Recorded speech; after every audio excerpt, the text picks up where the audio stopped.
الحمد لله نحمده ونستعينه ونستغفره ونؤمن به ونتوكل عليه ونعوذ بالله من شرور أنفسنا ومن سيئات أعمالنا من يهده الله فلا مضل له ومن يضلل فلا هادي له ونشهد أن لا إله إلا الله وحده لا شريك له ونشهد أن سيدنا ونبينا ومولانا محمدا عبده ورسوله أما بعد فأعوذ بالله من الشيطان الرجيم بسم الله الرحمن الرحيم والفجر وليال عشر والشفع والوتر صدق الله العظيم. بزرگان محترم اور میرے عزیز دوستو،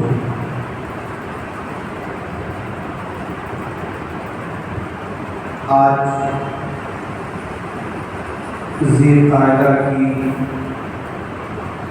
26 تاریخ ہے. ابھی 4 دنوں بعد ذی الحج کا چاند نظر آنے والا ہے. ذی الحجہ کا مہینہ اسلامی مہینوں کے اعتبار سے 12واں اور آخری مہینہ کہلاتا ہے. یہ ذی الحج کے شروع کے 10 دن انتہائی بابرکت اور قیمتی دن ہے. نبی کریم صلی اللہ علیہ وسلم نے فرمایا، جب تم ذی الحج کا چاند دیکھو تو اس کے بعد کثرت سے اللہ تعالیٰ کی عبادت کیا کرو.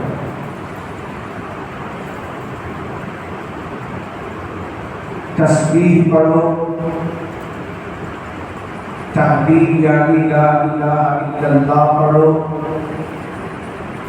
اور تکبیرات یعنی اللہ اکبر کثرت سے پڑھا کرو. صحابہ رضی اللہ عنہم کے بارے میں آتا ہے، وہ جیسے ہی ذی الحج کا چاند دیکھ لیتے تھے تو تکبیرات پڑھنا شروع کر دیتے تھے. بازاروں میں گئے، جب بھی تکبیرات پڑھتے تھے. مساجد میں آئے، جب بھی تکبیرات پڑھتے تھے. گھروں میں رہے، جب بھی تکبیرات پڑھتے تھے. یعنی کثرت سے اللہ کی بڑائی ان 10 دنوں میں صحابہ کیا کرتے تھے. اور حضور مطلوب صلی اللہ علیہ وسلم نے فرمایا، عبادت کے لیے یہ بہترین ایام ہے. ان 10 دنوں میں خوب عبادت کیا کرو. یہ 10 دن اللہ کو بے حد پسند ہے.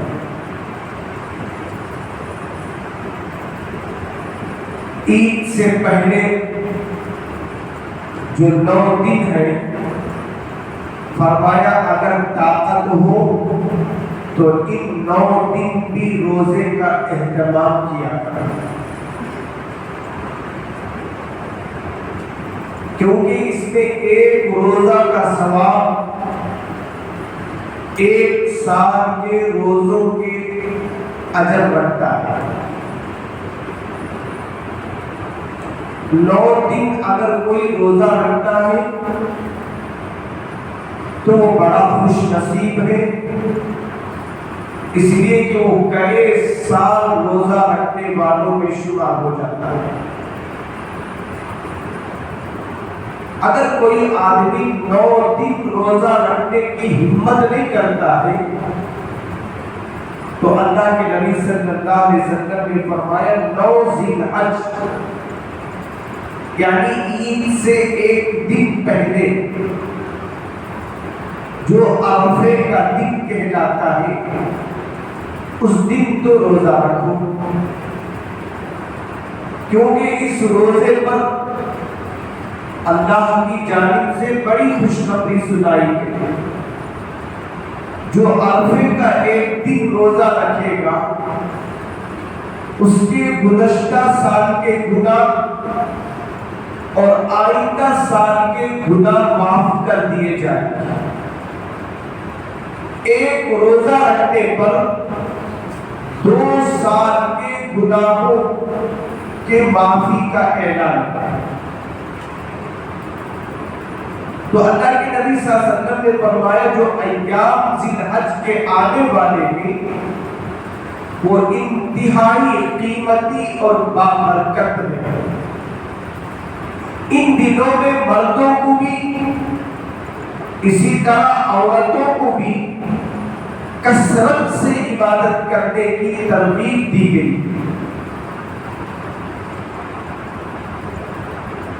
ہر عبادات کو متعین نہیں کیا گیا کہ کون سی عبادت کرے۔ علماء فرماتے ہیں ان دنوں میں قرآن کی کثرت سے تلاوت کرو، ذکر و اذکار کا اہتمام کرو، صدقہ خیرات کرو، بیماروں کی عیادت کرو، لوگوں کی مدد کرو، جو نیکی تم سے ممکن ہو سکتا ہے ان 10 دنوں میں تم کیا کرو، اس لیے کہ اس 10 دنوں کی نیکی اللہ کو بے حد پسند ہے۔ قدر کرنے والے لوگ اس کی ایسے ہی قدر کرتے ہیں جیسے رمضان المبارک کے دنوں کی قدر کی جاتی ہے، اور رمضان کے بعد یہ بہترین ایام ہے اللہ کو راضی کرنے کے، کیونکہ انہی 10 دنوں کے اندر اللہ نے بڑی بڑی عبادتیں رکھے ہیں جو عبادتیں کے دوسرے مہینوں میں ادا نہیں کی جا سکتی۔ ان میں سے ایک کیا ہے؟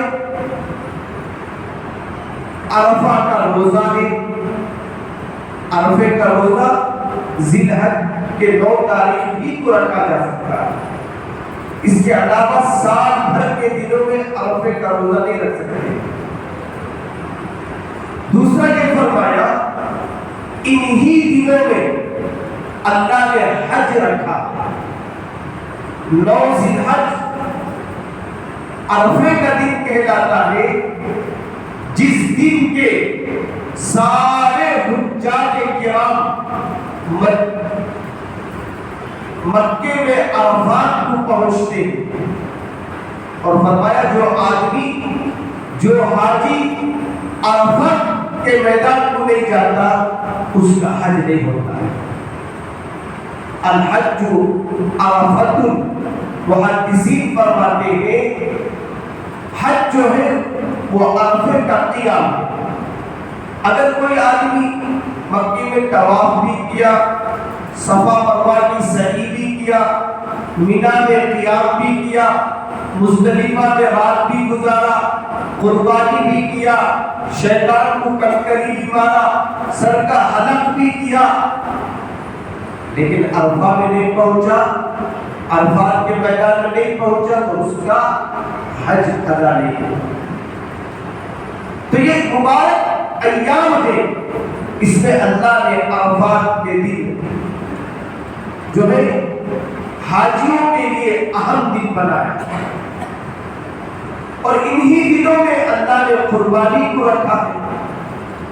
اس کے علاوہ سال بھر ہم ذی الحج کے 13 تاریخ تک قربانی کر سکتے، اس کے بعد نہیں کر سکتے۔ تکبیرات تشریق یہ انہی 5 دنوں میں پڑھ سکتے ہیں، ان کے علاوہ تکبیر تو پڑھیں گے لیکن وہ تکبیرات تشریق نہیں کہلاتے۔ تو یہ مہینہ بڑی بڑی عبادتوں کو اپنے اندر لیے ہوئے، اس لیے اللہ کے نبی صلی اللہ علیہ وسلم نے فرمایا جب تم ذی الحج کا چاند دیکھو تو شروع کے 10 دن میں کثرت سے اللہ کو راضی کرنے والے اعمال کیا کرنا۔ علماء فرماتے ہیں اللہ نے سال کے 360 پر 5 دن جو بنائے ہیں اس میں اللہ کو 4 دن بہت پسند ہے۔ ان میں سے ایک جمعے کا دن جو ہفتے میں 1 مرتبہ آتا ہے۔ جمعے کا دن عید المؤمنین مسلمانوں کی عید کہلاتا ہے۔ اللہ کے نبی صلی اللہ علیہ وسلم نے فرمایا جمعے کو معمولی نہ سمجھو، اس لیے کہ جمعے کے دن اللہ نے ایک ساعت ایک گھڑی ایسی رکھی ہے، اگر کوئی بندہ اس گھڑی میں اللہ سے دنیا یا آخرت کی کوئی نعمت پوچھ لے گا اللہ ضرور اسے وہ نعمت عطا فرمائے۔ جمعے کے دن دعاؤں کی قبولیت کی گھڑی ہوتی ہے۔ دوسرا فرمایا عرفے کا دن، جب عرفے کا دن ہوتا ہے 9 ذی الحج، سارے حجاج میدان عرفات میں جمع ہو جاتے ہیں تو اللہ تعالیٰ حاجیوں کو محبت کی نظر سے خوشی کی نظر سے دیکھتا ہے اور اللہ فرشتوں کے سامنے فخریہ انداز میں کہتا ہے اے میرے فرشتوں دیکھو میرے ان بندوں کو جن کے بال بکھرے ہوئے ہیں، جن کو اپنے چہرے جسم اور کپڑے کی پرواہ نہیں، ان کے چہرے کپڑے اور بدن غبار آلود ہے اور یہ بہت خرچ کر کے اپنے جسم کو مشقت پہ ڈالے ہوئے میدان عرفات میں اللہم لبیک کہہ رہے ہیں، اے اللہ ہم حاضر ہیں۔ یہ ان کی زبانوں پر ہے کہ فرشتوں گواہ رہو میں نے ان حاجیوں کی مغفرت کر دی، ان حاجیوں کی بخشش کر دی۔ ایک جمعے کا دن اللہ کو پسند ہے، دوسرے عرفے کا دن اللہ کو پسند ہے۔ اب عرفات میں اللہ خوش ہوتے ہیں حاجیوں سے۔ اللہ کے نبی صلی اللہ علیہ وسلم نے ان لوگوں کو بھی خوشخبری سنائی جو کسی وجہ سے حج کو نہیں جا سکتے، ان بندوں کو بھی خوشخبری سنائی تم تو میدان عرفات نہیں پہنچے ہو، تمہارے لیے بھی اللہ نے اپنی رضا کا ایک بہترین عبادت رکھا ہے، وہ عرفے کا روزہ ہے۔ حاجی عرفے میں ہو، عرفات کے میدان میں ہوگے، تم اپنے گھروں میں عرفے کا روزہ رکھو، 2 سال کی خطائیں معاف کرا۔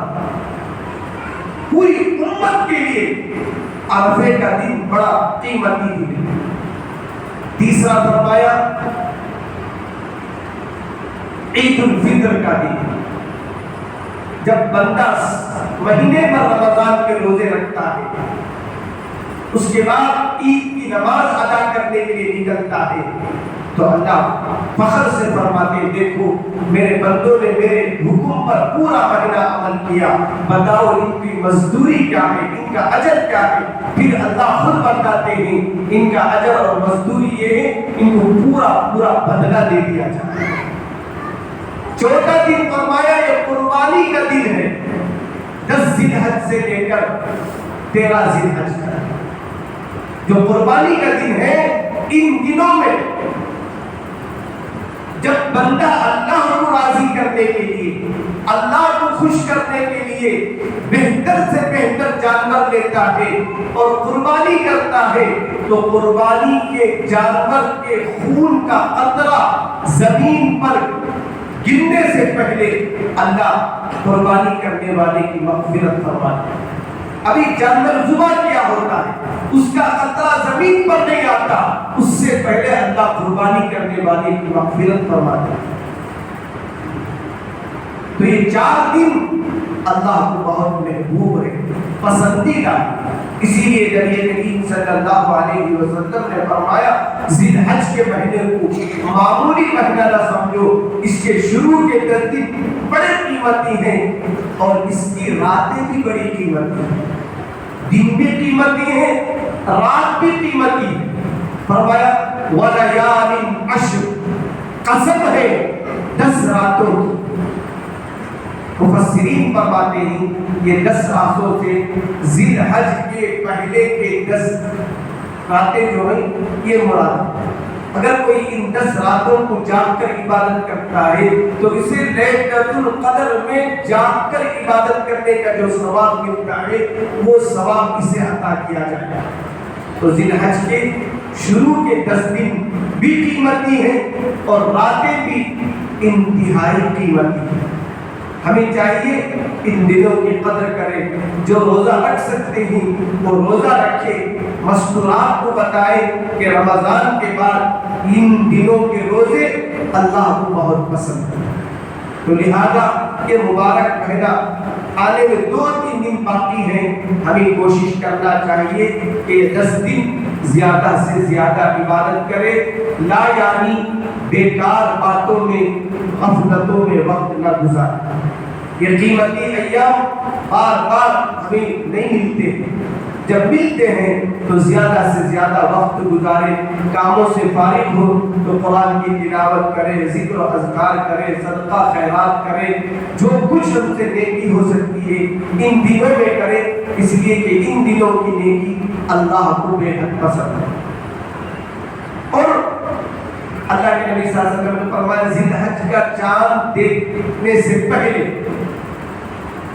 جو لوگ قربانی کا ارادہ رکھتے ہیں وہ اپنے بالوں کو، ناخنوں کو تراشتے ہیں۔ جیسے ہی ذی الحج کا چاند دیکھے قربانی کرنے والے کو چاہیے کہ جب تک قربانی نہ کرے اپنے بالوں کو اور ناخنوں کو نہ کترائے، اور اللہ کو پاکی پسند ہے۔ ہمیں یہ مبارک مہینے گندگی میں نہیں گزارنا چاہیے بلکہ بندگی میں گزارنا چاہیے۔ بندگی اسی وقت ہے جب ہم آنے سے پہلے اس مہینے کی تیاری کریں۔ بعض لوگ ہوتے ہیں جن کو جسم کی پاکی صفائی کا خیال نہیں رہتا، فرمایا جو آدمی پاک و صاف نہیں رہتا اس کا ذہن بھی پراگندہ ہوتا ہے، ڈپریشن کا شکار رہتا ہے۔ لوگ بہت بڑی پریشانی کی وجہ ہم اپنے جسموں میں لیے پھرتے ہیں۔ مفتی شفیع رحمۃ اللہ علیہ فرماتے ہیں اللہ کے نبی صلی اللہ علیہ وسلم ہر جمعہ اپنا ناخن تراشتے تھے۔ جو زائد بال ہیں ان کے بارے میں خاص خیال کرنا چاہیے۔ بعض لوگ ایسی حالت میں انتقال کر جاتے ہیں جن کے بالیں سروں کے بالوں کے برابر ہو جاتے ہیں، پھر موت کے بعد جب غسل دیا جاتا ہے تو پانی مؤذن وہاں تک پہنچا نہیں سکتا، اس قدر گندگی کا شکار ہوتے ہیں۔ اور آپ جانتے ہیں نماز کے لیے اللہ تعالیٰ نے چند شرائط رکھے، ان میں سے ایک جسم کا پاک ہونا۔ جب یہ جسم گندا ہوگا نماز مقبول ہوگی۔ کپڑوں کا پاک ہونا ہے، جگہ کا پاک ہونا ہے۔ گویا اسلام ہر جگہ پاکی صفائی کی تعلیم دیتا ہے۔ ہمیں یہ مبارک مہینہ آنے سے پہلے اپنے بالوں کو، اپنے ناخنوں کو بارے میں غور کرنا ہے، انہیں تراش دینا ہے۔ یہ مقدس ایام ہے، اللہ کو راضی کرنے والے ایام ہیں، لہذا اس سے پہلے اپنے ناخن کا کروانے، جو زائد بال ہے اسے مونٹ دے، اس میں سستی نہ کرے، کوتاہی نہ کرے۔ ابھی 2 دن ہے نا، 3 دن ہے نا، سوچیں گے مبارک مہینہ آ جائے۔ سستی یہ شیطان کی طرف سے ایک ہتھیار ہے جو نیکیوں سے محروم کرا دیتا ہے۔ لہذا عورتوں کو بھی اس بات کی دعوت دے، ان کو پہنچائے کہ ہمیں پاک و صاف ہونا ہے، یہ مبارک مہینہ آ رہا ہے۔ اللہ عز و جل سے دعا ہے اللہ تعالیٰ آنے والے مہینے کی ہمیں قدردانی کی توفیق عطا فرمائے۔ جو عبادتیں ہمارے اوپر ہیں اللہ تعالیٰ انہیں صحیح ہمیں ادا کرنے کی توفیق عطا فرمائے۔ وآخر دعواہم الحمدللہ رب العالمین۔